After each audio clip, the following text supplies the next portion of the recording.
Hey everybody, it's Brian. This is actually the first of my subscribers only video. Don't you feel lucky?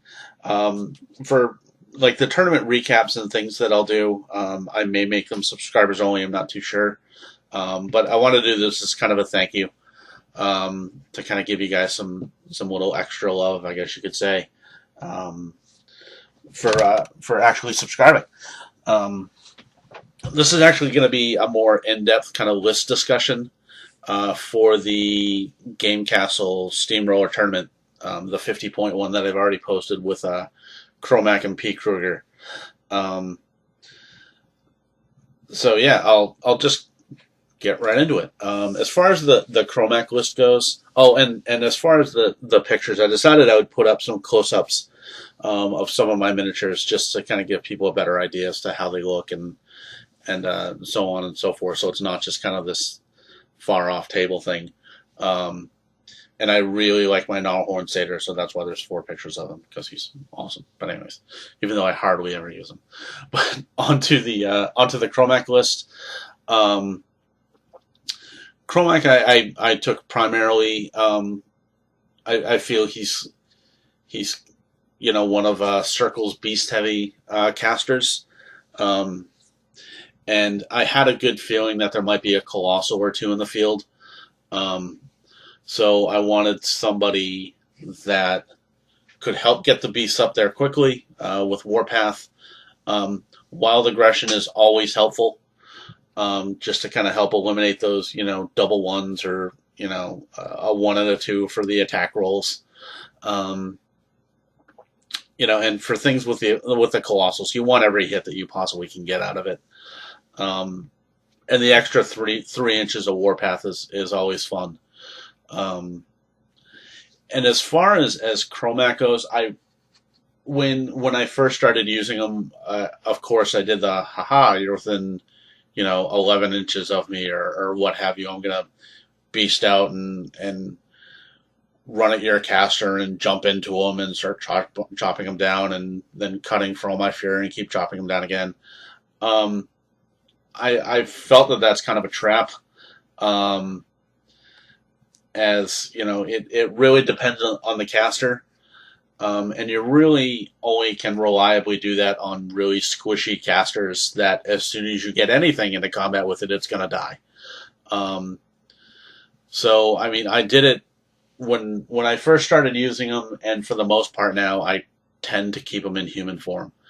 Um, I don't really try to go for the assassination with him unless it's something where my opponent really gives me an opportunity to go for it. But usually I kind of tend him to stay back, let him use his upkeeps, and he'll cast around some animi and just kind of hold on to some transfers. So yeah, I don't really use him as much of an assassination tool as I did the first 2 or 3 games I played with him. But anyways, so onto the list. The Warpole Stalker is the Warpole Stalker. He doesn't really need much of an introduction or an explanation, I should say. The Gorax again, just giving the Stalker a bit of armor cracking ability if he needs it. I'm starting to become less and less of a fan of Primal purely for the automatic frenzy that it has to suffer from. The +2 damage is huge against other targets, but it's iffy for me. If it's something that it absolutely needs to die, then I'll put Primal up. But other than that, I really use the Gorax as kind of a fury battery for me, especially for the early parts of the game. And later on, if I start losing some more beasts, I still have that 4 fury that I can always have out there, thanks to the Gorax. So, and he's cheap for 4 points. Why the hell not? He's got cheap double-handed throws if for some crazy reason I ever do that. But the main buddy for the Warpole Stalker was actually the Pureblood Warpwolf. Being able to have the Stalker go ghostly, as you can saw in the first game, helped out immensely. And also, instead of Primal, um, being that I thought that I might be taking on Colossals, I figured that the Wraithbane might do, being that it would be able to ignore armor and defense buffs on the Colossal, things like, superiority on the Conquest or Arcane Shield or Defender's Ward or what have you. Um, that might actually prove just as useful, if not more, than primoing the Stalker. Um, with Wild Aggression, I don't need the extra point of mat, and if I can negate 2 points of armor from a buff, that pretty much does the same as giving the Stalker an extra 2 points of strength, and he doesn't have to automatically be frenzied. If for some reason he survives, whatever comes afterwards. So I like the flexibility there. The magical spray is great, and the pure blood isn't that horrible of a war beast itself. I mean, it's not my primary damage dealer. Purely, that's the Stalker. But I don't know. I like the flexibility that Blessed and Ghostly might give in the right matchups, as opposed to just oh well, I need something to die. Time to put Primal on the Stalker and just kind of go in that way. Um, so. Yeah, the flexibility without the automatic frenzy, I really enjoy. Megalith in the list. He's purely there for undergrowth, in case there's some sort of um, high defense kind of chaosy assassins or something crazy like that. He can walk up to the unit, undergrowth around it, and then everybody else has a better chance of hitting them. Especially combined with the Stalker, you have him warp for Berserk. You got Wild Aggression on him. Now the Chaosies should be dying in droves, which is always fun. So, I mean, he's Megalith purely is kind of out of his place with Chromac. I mean, he can what, Geomancy, Invariable Resolve, which you shouldn't need to Geomancy. Well, I mean, if you want to Geomancy to save Chromac some Fury, fine. But it's not like you really need to cycle it around. I mean, you could cycle around Wild Aggression, I guess. But purely Megalith was there for the Undergrowth Animus. And yeah, I really think that he's a much better damaging beast than some people might give him credit for. Um, a great first punch for the Stalker, where it can apply weight of stone on it. Um, and it does a fair amount of damage as well. So I really just kind of enjoy it from that standpoint. As far as the actual units go, the Stoneward and the Wold Stalkers, you will not find a better Warpath trigger for Circle for the points that I can find. With a 19-inch threat range with Zephyr, they can start getting Warpath triggers turn one, which is amazing. You can start doing little silly things like, ending your turn with a Warp Beast, outside of a range of Shifting Stones. Have the Stalkers trigger a Warpath to move the War Beast into the Shifting Stones, and then the Shifting Stones can teleport the War Beast. And you can kind of use that to catch your opponent off guard, especially if they don't really realize how Warpath works. Because they might be thinking, oh, look, that Stalker is outside of the unit of Shifting Stones. I don't have to worry about the stones teleporting them because the Stalker can't walk into them and still attack me. So I'm safe, if I throw up some stuff to block his charges or tramples or things like that. So you can kind of have a War Beast kind of working outside a unit of Shifting Stones. Have the Wold Stalkers, very easily, or I won't say necessarily easily, but fairly reliably get a Warpath trigger move that beast into the shifting stones and then let the teleportation happen, which is always fun to catch people out on. And plus, with the concentrated fire, they can help take out light war beasts and light warjacks with the added strength for whatever hits that they might get. So that's always good. They're a fun, reliable unit, very versatile. So I always enjoy them.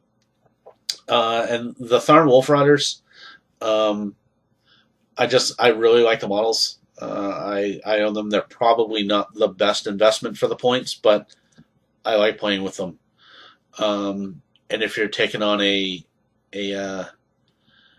unit that really needs to die with their prey, the fact that they get three attacks each with a 12-inch threat range is pretty damn good. Where you have the assault, then the wolf, then the actual Tharn on there. They're very handy. As you can tell, I like things that are versatile and that have kind of more than one use.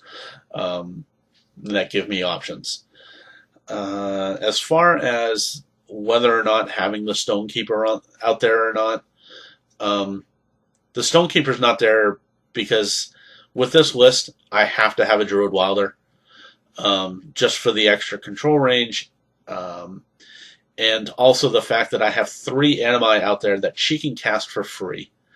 It helps out with Chromac needing to have transfers at the end of the turn, and also for my War Beast getting more attacks if I need to. And that way, it's almost kind of like having a second Gorax out there, because the Gorax can, if I really need to, primal one thing, and the Druid Wilder can primal another, and that way my caster doesn't have to worry about lack of transfers or anything like that for getting the second primal out there. So the Wilder is a great piece. I really enjoy it. The Blackcloud Wayfarer is kind of, with Megalith, kind of a odd, wacky thing that I don't really need, but I just chose to have in there, purely for Hunter's Mark. So yeah, just to kind of get the extra threat range on a Colossal if I need to. But if I had to redo this list, I would probably drop him, add a Stonekeeper for one of the units of Shifting Stones, and a Gallows Grove, just because Gallows Groves are always helpful. So yeah, that's kind of more of an in-depth thought process as far as the Chromac list.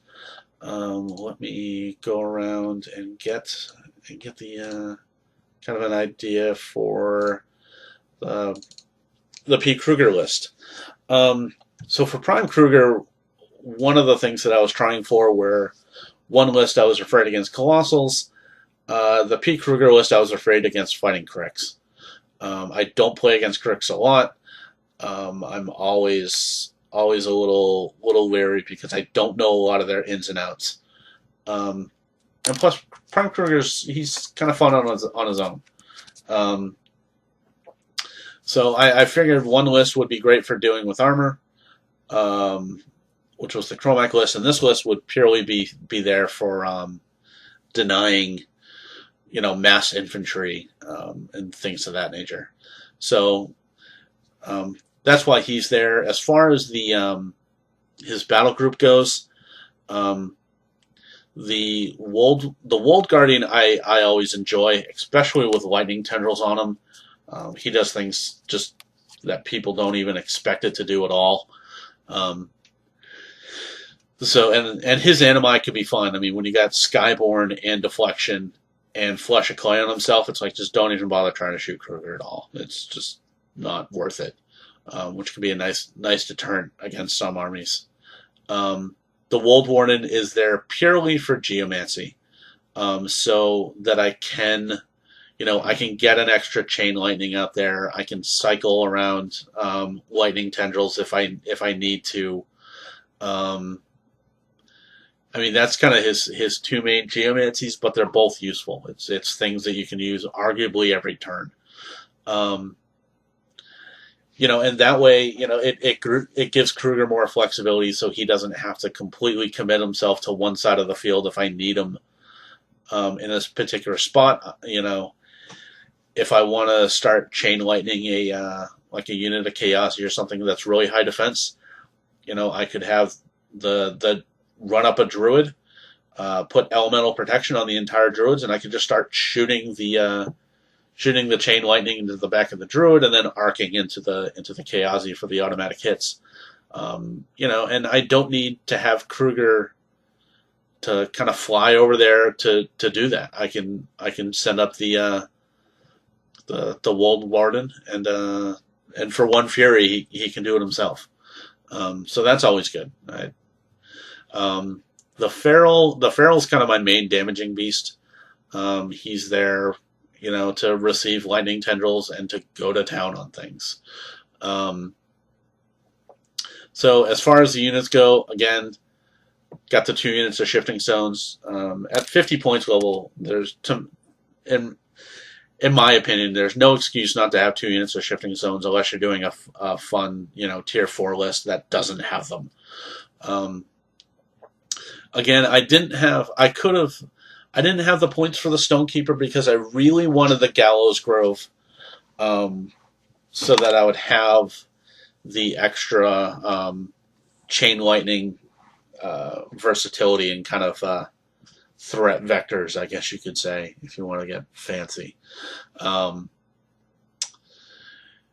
Yeah, and I got really lucky this tournament with players not really trying to target the shifting stones. I think that's going to have to change as I get better and fight better opponents and start traveling out of my area. But I really lucked out this tournament that I really didn't need it. The blood trackers with Nuala, are just a great versatile unit. With lightning tendrils, they can cause a crap ton of damage. With their spears, with even in close combat, because you have the charge with their melee attacks with the Electro Leaps, plus their quick work. They can just, if there was a unit of Mechanothralls, they would just destroy them with little to no effort. And finally, the Druids were there to help out shut down any sort of Crix magic-y craziness, which ironically there was no Crix in this entire tournament, which was really, really bizarre.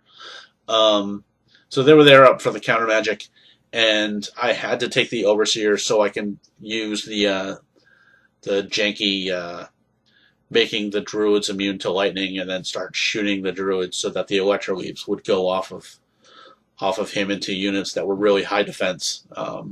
If I didn't want to have to try to hit them or boost a hit or risk having the spell miss completely, I just shoot the Druid with its. At that point, it would be defense 12. So Kruger would be hitting on 5. So you can pretty much reliably get that without needing to boost. Instead of trying to hit Iron Fleshed Chaosi or anything stupid like that. So, but that was more of a, like I said, that was kind of an in-depth idea as to why I took the list that I took. I thought some people might like that. I understand this video is kind of a bit long, or it's kind of creeping on 20 minutes. But if you like this kind of thing, let me know. Instead of just having more close-up photos, I plan on having photos of some of the other armies that were at tournaments that I was at. If for some reason I get my ass kicked really early, I might take pictures of other games that are going on, so you can kind of see other games as they were going in action. Things of that nature. Just so you guys kind of a better scope as how the tournament was, aside from just my games, and have this purely focused, central focus thing just on me. So again, like I said, thank you guys for subscribing. Consider this as part of one of my thank yous. A regular thank you that I like to that I want to do on a more regular basis. And hopefully I will have more content for you shortly. All right. Thanks again.